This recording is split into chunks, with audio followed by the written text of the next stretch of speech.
नमस्कार दोस्तों, आपका अपना YouTube channel Arjun teach point में स्वागत है। आज मैं आपके सामने लेकर आया हूँ बिहार बोर्ड का हिंदी कवि हिंदी किताब का कविता यानी काव्य भाग, जिसका शीर्षक है उषा। उषा कविता को लिखने वाले कवि का नाम है शमशेर बहादुर सिंह। आइए थोड़ा सा हम लोग जान लेते हैं कि उनकी जीवनी किस प्रकार की है। तो नई कविता के समर्थकों में शमशेर बहादुर सिंह की एक अलग छवि है। अगर नया कविता के बारे में कहा जाए तो शमशेर बहादुर सिंह की एक अलग छवि ही है, यानी इनका छवि ही जो है हर कवियों की तुलना में एक अलग स्थान रखते हैं। इनका जन्म 13 जनवरी इनका जन्म जो है वो 13 जनवरी सन 1911 ईस्वी को देहरादून में हुआ था। इनकी शुरुआत की जो पढ़ाई लिखाई है वो देहरादून में हुई। इन्होंने उच्च शिक्षा ग्रहण करने के लिए, जो हाई लेवल का ना शिक्षा होता है, उसे ग्रहण करने के लिए इलाहाबाद विश्वविद्यालय गए और वहीं से उन्होंने उच्च शिक्षा ग्रहण किए। कौन किए? तो शमशेर बहादुर सिंह।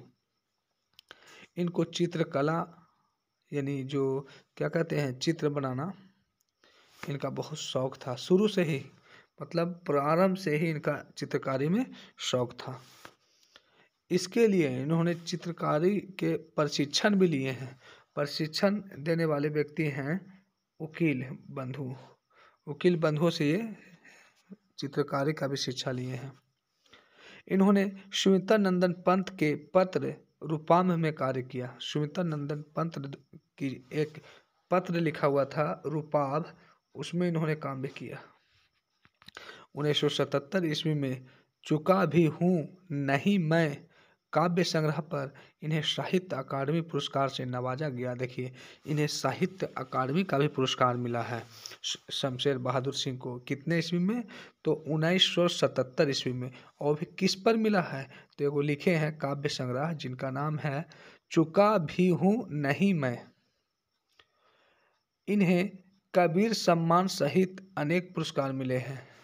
कबीर सम्मान सहित अनेक पुरस्कार मिले हैं। 1993 ईस्वी में अहमदाबाद में ये महान कवि शमशेर बहादुर सिंह की मृत्यु हो गई।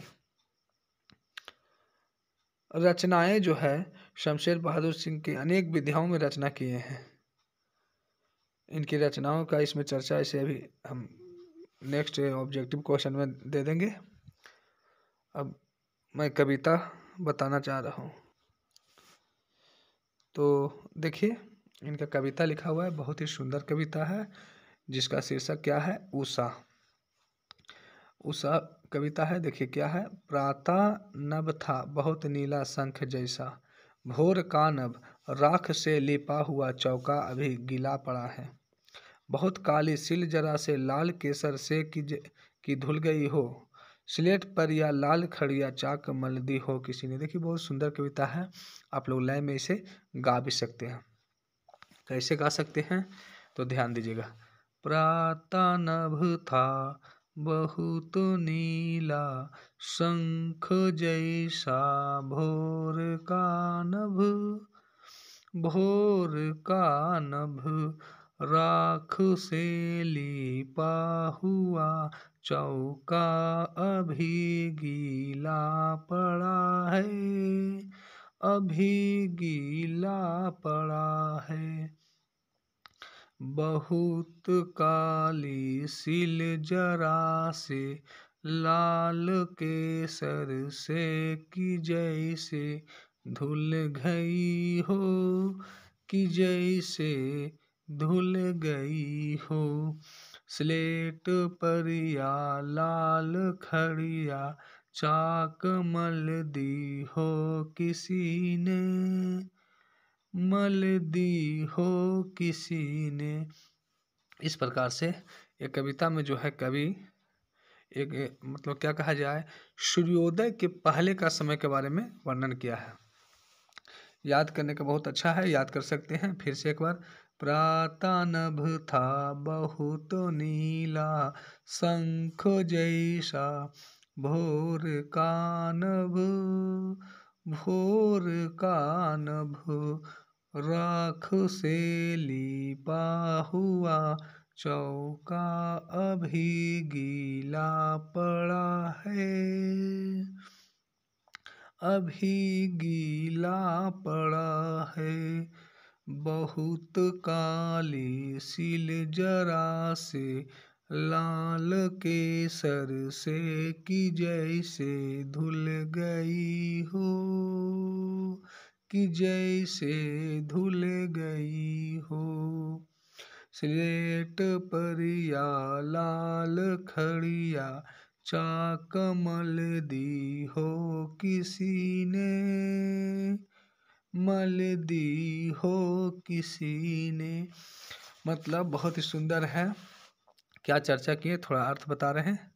प्राथा नभता बहुत नीला, शंख जैसा भोर का नभ। देखिए, सूर्योदय के पहले जो आकाश का रंग होता है एकदम नीला, पूरा नीला, और ऐसा है मानो नीला शंख जैसा है।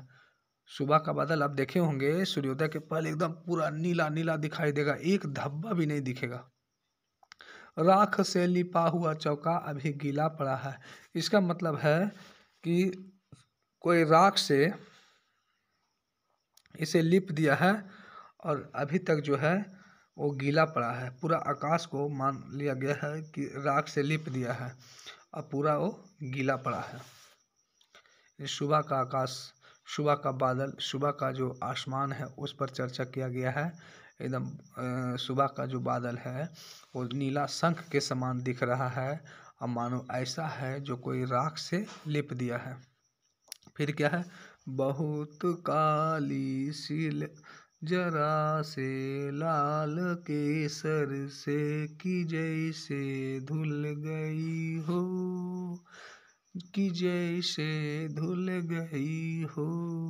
स्लेट पर या लाल खड़िया, चाक मल दी हो किसी ने, मल दी हो किसी ने।